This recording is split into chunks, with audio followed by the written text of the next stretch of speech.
अब हर 2 महीने में राहुल गांधी एक नया प्लान बनाएंगे, विपक्ष मिलकर बैठक करेगा और ये ऐलान हुआ है इंडिया गठबंधन की बैठक में, जो कि 2 साल बाद अब हुई है।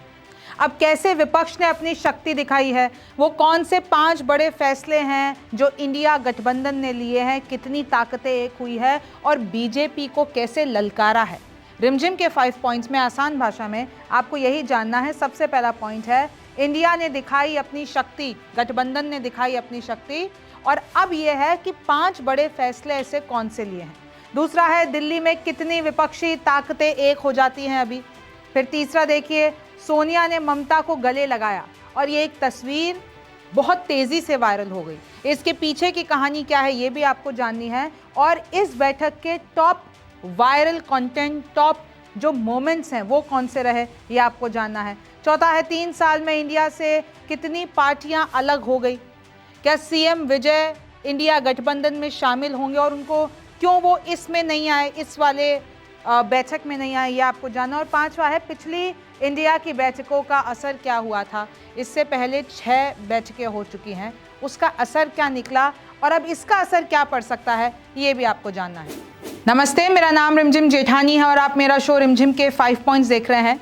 सबसे पहले मैं आपको कुछ तस्वीरें दिखाना चाहूँगी। ये है आज की तस्वीर, इंडिया गठबंधन विपक्ष की तस्वीर। 8 जून को कॉन्स्टिट्यूशन क्लब ऑफ इंडिया में दिल्ली के अंदर ये बैठक होती है और आप देखिए कि प्रेस कॉन्फ्रेंस करते हैं, खड़गे अपनी बातें रखते हैं, साथ में राहुल गांधी बैठे हैं, ममता बनर्जी है, अखिलेश यादव है, यहाँ पर आपको तेजस्वी यादव, सुप्रिया सुले, जयराम रमेश, उमर अब्दुल्ला, फिर आपको यहाँ पर दिखेंगी महबूबा मुफ्ती, फिर आपको सारे नेता दिखेंगे।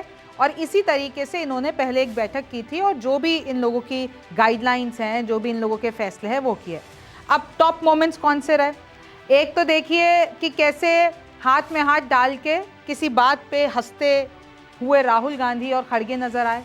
फिर यहाँ पर सोनिया गांधी ने एक तरीके से कहते हैं ना, तेज़ आगे बढ़ के ममता बनर्जी को गले लगा दिया। अब इस तस्वीर के बहुत मतलब निकाले गए। देखिए, इस वक्त ममता बनर्जी की पार्टी खत्म होने के कगार पर है। अभिषेक बनर्जी के साथ पहुंची थी बंगाल में। इस वक्त ममता बनर्जी की पार्टी के साथ, टीएमसी के साथ क्या हो रहा है ये सब आप जानते हैं। तो ये जो तस्वीर है ये तुरंत वायरल हो गई। आपको इधर अखिलेश यादव दिखेंगे, आपको इधर उमर अब्दुल्ला दिखेंगे। फिर आप ये देखिए कि कैसे सवाल उठ रहा है कि क्या विजय अब इस बैठक में, इस इंडिया गठबंधन में शामिल होंगे कि नहीं होंगे। अब देखिए, जैसे कि ये तस्वीर की मैं बात कर रही थी कि कैसे आपको राहुल गांधी और खड़गे किसी बात पे हंसते हुए, हाथ पकड़ते हुए दिखाई देंगे। इनफैक्ट आप देखिए कि सोनिया गांधी ने अपने बगल में ममता बनर्जी को बिठाया और आप इनके किस्से आपको पता है, पिछले कैसे कांग्रेस और टीएमसी किस तरीके के इनका इतिहास रहा है वो आप जानते हैं। तो ऐसी कुछ तस्वीरें देखने को मिली। अब मैं आपको बता देती हूँ कि फैसला क्या हुआ है। इंडिया ब्लॉक की 2 साल बाद ये 7वीं बैठक थी। दिल्ली में 25 दलों के नेता शामिल हुए। उसके बाद आप देखिए 2 घंटे से ज़्यादा ये बैठक चली और 5 मुद्दों पर सहमति बनी। 8 अगस्त को अगली बैठक हैदराबाद में होगी, ये ऐलान भी कर दिया है। अब अगली बैठक तेलंगाना में होगी, यानी कि हैदराबाद में होगी। मॉनसून सत्र के दौरान भी विपक्ष बैठकें करेगा। उन्होंने ये साफ कह दिया, खड़गे ने अपने भाषण में, अपनी स्पीच में यही कहा कि देखिए, मॉनसून सत्र जैसे जैसे और जैसे भी शुरू होगा उससे पहले भी हम लोग सब इकट्ठा होंगे और बैठकें करेंगे। अब मैं आपको बता देती हूं कि इंडिया गठबंधन की बैठक में वो 5 बड़े फैसले कौन से हैं जिस पे इन सब की सहमति बन गई।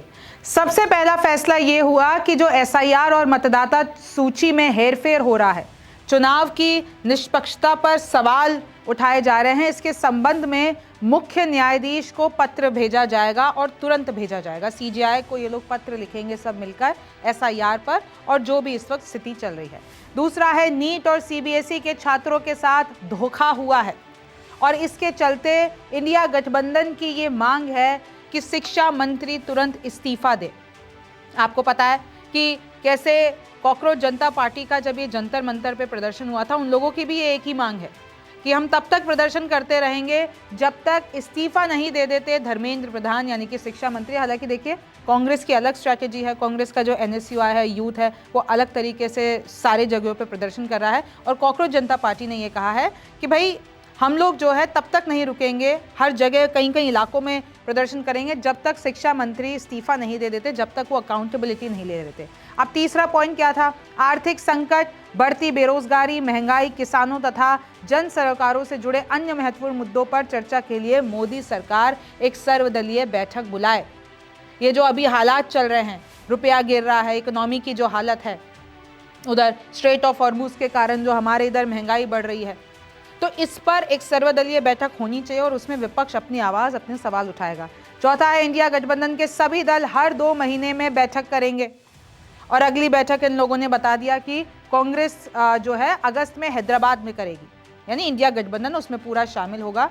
तो इन सब ने मिलकर फैसला किया कि हर 2 महीने में हम मिलेंगे और स्ट्रैटेजी या जो भी हमारा प्लान है वो डिस्कस करेंगे। और पांचवा है कि मानसून सत्र के दौरान संसदीय समन्वय जारी रहेगा और हर सुबह नेता प्रतिपक्ष के कार्यालय में, यानी कि राहुल गांधी के कार्यालय में एक बैठक आयोजित की जाएगी। तो ये 5 बड़े बिंदु हैं जो कि उस बैठक में तय किए गए हैं। अब मैं आपको जल्दी से बता देती हूँ कि आखिरकार इस बैठक में कौन कौन आया। तो देखिए, कांग्रेस से थे खड़गे, सोनिया गांधी, राहुल गांधी, केसी वेणुगोपाल, जयराम रमेश। AITC यानी कि TMC से थे Mamata Banerjee, Abhishek Banerjee, Kalyan Banerjee, Derek O'Brien. RJD से तेजस्वी यादव, संजय यादव। NCP यानी शरद पवार के गुट से थे सुप्रिया सुले। UBT यानी कि SSUBT, शिवसेना UBT के तरफ से उद्धव ठाकरे, आदित्य ठाकरे, संजय राउत, ये सब ऑनलाइन जुड़े थे। फिर आप दूसरी पार्टीज देख लीजिए, CPIM, CPI, Samajwadi party, Akhilesh Yadav वहाँ पर थे। JKNC, उमर अब्दुल्ला वहाँ पर थे। CPIML, हेमंत सोरेन ऑनलाइन जुड़े थे JMM से। IUML थी, KCM थी। ये सारी पार्टीज है जो अभी इंडिया गठबंधन का हिस्सा है। MDMK, VCK, RSP, KC Joseph, all India forward block, PDP, Mehbooba Mufti वहाँ पर थी, BAP, फिर peasants and worker party of India, Lokdal और इंडिपेंडेंटली कपिल सिब्बल वहाँ पे थे। तो ये सारे लोग एक जगह पर आए थे। अब मैं आपको बता देती हूँ कि टॉप वायरल मोमेंट्स कौन से थे। सोनिया ने ममता को गले लगाया। ये साइड में आप तस्वीर भी देख सकते हैं कि कैसे ये तुरंत वायरल हो गई। खड़गे राहुल का हाथ में हाथ डाला वाला वीडियो मैंने आपको शुरुआत में बताया। यूथ कांग्रेस ने कांग्रेस और राहुल के खिलाफ लगे पोस्टर फाड़ दिए। क्या हुआ कि दिल्ली में कुछ पोस्टर्स लगे और वो पोस्टर्स इस तरीके से थे कि शरद पवार की एक फोटो लगी हुई है और लिखा हुआ है कि राहुल गांधी में कंसिस्टेंसी नहीं है। इस तरीके के पोस्टर थे। फिर DMK की तरफ से वो उदयनिधि स्टैलिन का एक फोटो लगा हुआ है और फिर ये लिखा हुआ है कि भाई हमने 20 साल तक साथ दिया कांग्रेस को और उसके बाद इन्होंने हमको ही धोखा दे दिया। फिर उसके बाद क्या हुआ कि जितने भी ये यूथ कार्यकर्ता थे कांग्रेस के, वो गए और उन्होंने वो पोस्टर्स फाड़ दिए। ये साइड में आप तस्वीरें देख सकते हैं।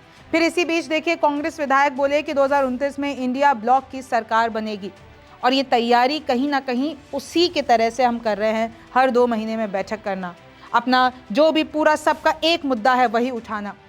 JDU 2024 के लोकसभा चुनाव के दौरान निकल गई थी, क्योंकि अब बड़ा सवाल यह है कि इंडिया गठबंधन इन लोगों ने बनाया था, तो उसके बाद से अब कितनी पार्टीज जो हैं वो अलग हो गई। JDU का रीज़न आपको पता है, नीतीश कुमार नाराज़ हो गए थे, तो 2024 में JDU अलग हो गई और NDA के साथ हो गई। फिर आम आदमी पार्टी दिल्ली और हरियाणा विधानसभा चुनाव के दौरान अलग हो गई थी। सीट शेयरिंग पे पेज अटक गया था, 2025 की ये बात है। फिर आप आगे देखिए, DMK हाल में हुए तमिलनाडु चुनाव के बाद ब्लॉक से दूर हो गई। राहुल गांधी ने क्या किया कि तुरंत जैसे ही वहाँ पर ये पूरे नतीजे आए, तुरंत जो टीवी के हैं यानी कि CM विजय की पार्टी है उनके साथ हो लिए और इतना पुराना गठबंधन DMK के साथ यानी स्टालिन के साथ तोड़ दिया। फिलहाल विजय इंडिया का हिस्सा क्यों नहीं है, ये सबने सवाल पूछा कि भाई विजय और कांग्रेस का तो गठबंधन हो गया है, तो क्या CM विजय इस पार्टी में, इस बैठक में, इस पूरे गठबंधन में शामिल होंगे? तो उसका मैं आपको जवाब ये दे देती हूँ कि देखिए, अभी लोकसभा और राज्यसभा की कोई भी सीट विजय के पास नहीं है। तो एक तो पहला तो उनको ये इनविटेशन नहीं गया और अभी विजय ने ये क्लियर नहीं किया है कि वो इंडिया गठबंधन में जुड़ते हैं कि नहीं जुड़ते हैं। हाँ, ये बात सही है कि तमिलनाडु में राहुल गांधी यानी कि कांग्रेस और विजय का गठबंधन है, लेकिन क्या ये राष्ट्रीय स्तर पर इंडिया गठबंधन का पार्ट बनते हैं? विजय का ये फैसला, विजय का ये ऐलान अभी होना बाकी है, तो इसलिए विजय इस गठबंधन की बैठक में नहीं थे। अब मैं ज़रा आपको इनकी जितनी भी बैठकें हुई हैं उनके बारे में बता देती हूँ। इंडिया ब्लॉक की पिछली बैठक 1 जून को हुई थी 2024 में, दिल्ली में खड़गे के घर पर हुई थी। तो अब जो ये बैठक हुई है वो 2 साल के बाद हुई है।